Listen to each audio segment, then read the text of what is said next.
Welcome to another edition of Cooper's Corner. Last week I started talking about reading powers, connections, and I mentioned visualizing. I didn't get to it. So today, looking at how I teach the power to visualize.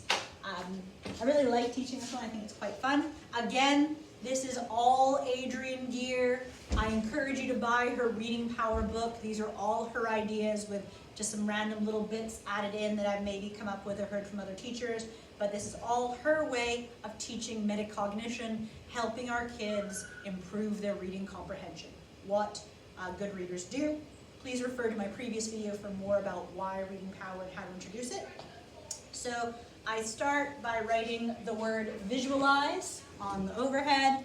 I ask the kids, what do you see in the word visualize? What other words do you notice are in there? Hopefully someone will start to say something like vision, or I actually wrote the word vision this time. And then I asked the kids, what do you think of when you see that word? Some of them said television. And then I basically wanted them to think like, yeah, when we say vision, we're always thinking with our eyes. But interestingly, visualizing is actually what's happening in our brain. It's what we're seeing, the images in our mind. So again, the point of these reading powers is it's allowing me to see what's happening in your brain through these different activities we're doing.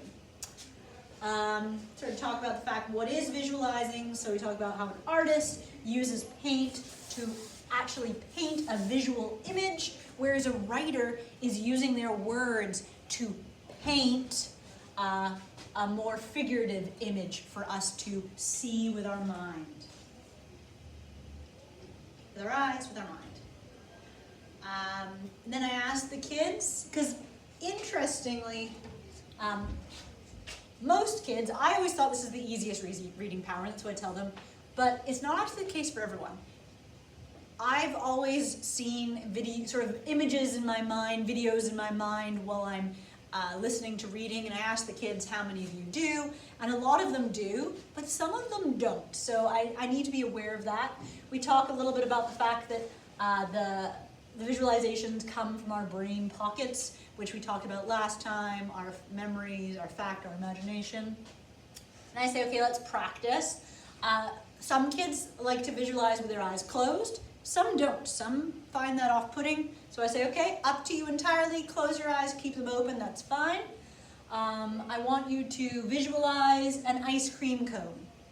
Get them to do that. And then I have them turn to their desk partner and say, tell your desk partner what flavor the ice cream cone was. Then I say, okay, visualize a pencil crayon. Turn to your desk partner, what color was it? Visualize a butterfly. Raise your hand if your butterfly had color. Raise your hand if it was yellow. Raise your hand if it was flying. Visualize a puppy. Turn to your desk partner. Tell them, what type of puppy was it? What size? What color? What was the puppy doing? And then I have, okay, this time visualize the. What? Do. At. What? And the kids are all like, Ms. Cooper, what? And I say, do you notice the prompts I gave you before were specific words that they were a lot easier to visualize than the, do, and at? Now, yeah. So this idea that there's certain words in our vocabulary that help us visualize. And as a reader, we're consciously visualizing. As a writer, and this links to our writing later on, we're choosing those descriptive words to help our audience visualize. I also asked them, raise your hand if you noticed that even though you had the same prompt, ice cream cone, how many of you picked a different flavor than your partner? Or how many of you visualized a different puppy? All of them, obviously. Raise your hand. Why is that? And then again, having them consciously recognize, obviously we have different visualizations despite hearing the same prompt because we have different brains. We've had different life experiences.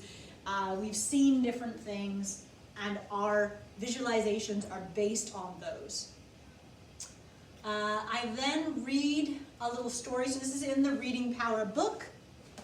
page 67. I don't know if in the new copy it's that page, but basically it's a little story saying, imagine yourself, visualize yourself rather, on the playground. Where are you? What's around you? You're eating a snack, taste the snack, a friend comes over, they have something in your hands, you're all looking at it, etc. So I read that while they either have their eyes closed or open. It's like a paragraph long. And then I have them answer with their peers, their partner again, the different questions. Where were you on the playground? What was the weather like? Etc., etc.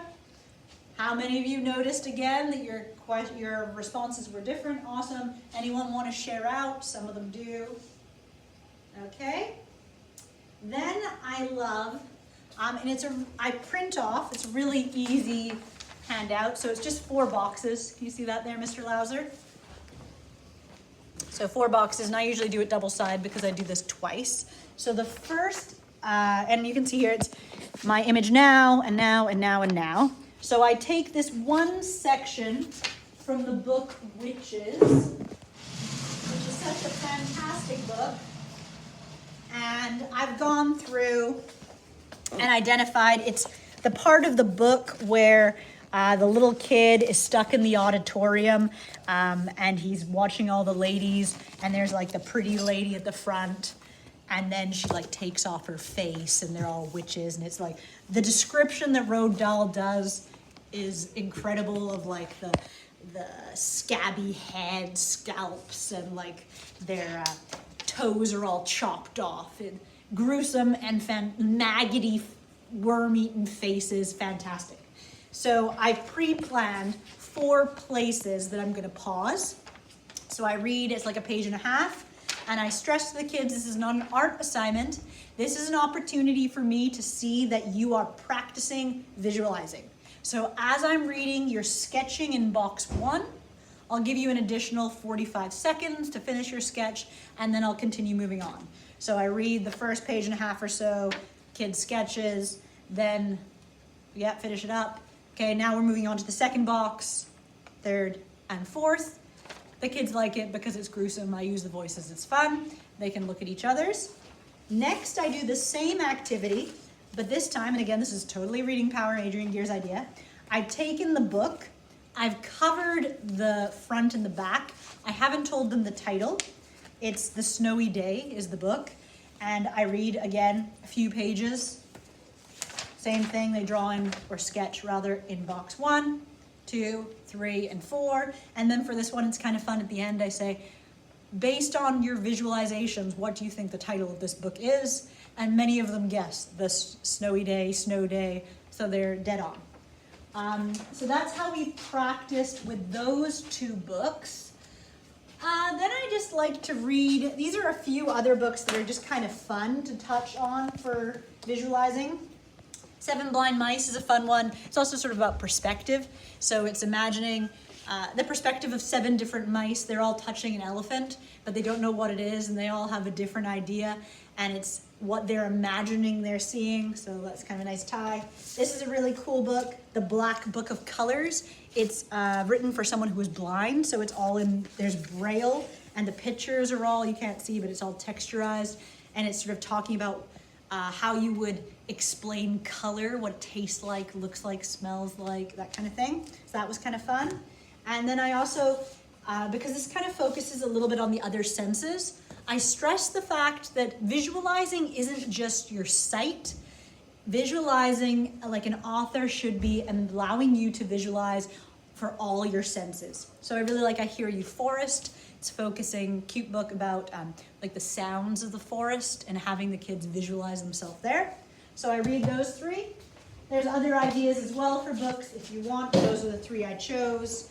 And then the final things I have them do, and this is, again, I stress to the kids, it's not an art assignment, it's just for fun, because the flip side of visualizing as a reader is being able to write in a way that enables your reader to visualize using descriptive language. Is I have the desks, or their partners, set their seats up like this, so one person can see the overhead and the other person can't. They're looking backwards. And then I say, okay, take a paper. This person here is the describer. This person here is the drawer. Not an art assignment, just trying to use descriptive language, use similes, it looks like this, to enable this person to include some details. I'll give you a couple minutes. I put the image up behind where this person can't see, and they have to describe it and get them to try and draw that. They have a good giggle with that.